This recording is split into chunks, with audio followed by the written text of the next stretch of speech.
Komeze kugubwa neza mwebwe mudukurikiye mu biganiro byacu bigiye bitandukanye kuri The Change Services TV ndetse no kuri TikTok, aho ushobora gushyiramo Maître Cissé ukabona ibiganiro tugenda tuganira umunsi ku munsi.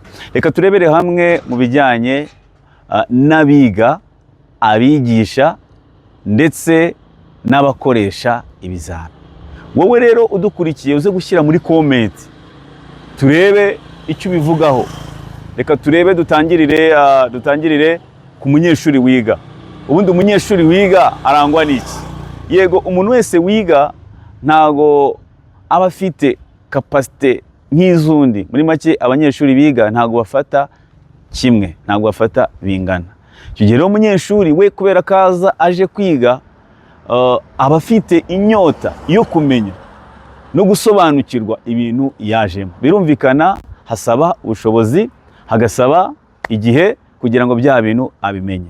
Hari umenya mu gihe gitoya, hari umenya mu gihe gisumbuyeho, hari umenya mu gihe kindi, ariko icyo abantu bose cyangwa se abanyeshuri bose bagana ababigisha nuko baba bafite inyota yo kumenya.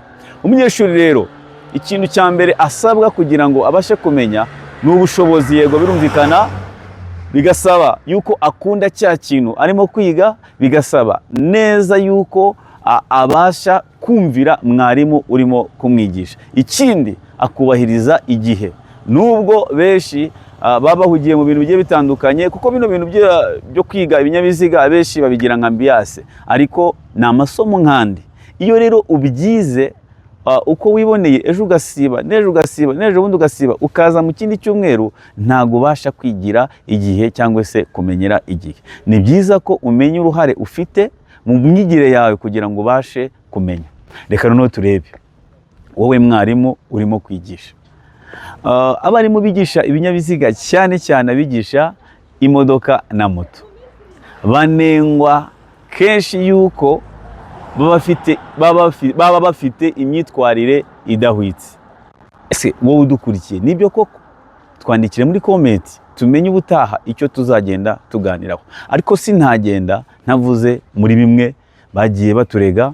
Hari abanyandikiye bambwira ngo abarimu bigisha imodoka bavuga nabi, abarimu bigisha imodoka baba basa nabi, abarimu bigisha imodoka baba batubahiriza igihe. Icyo kintu cyo kutubahiriza igihe nanjye cyagiye kingonga, ariko uyu munsi naragikosoye.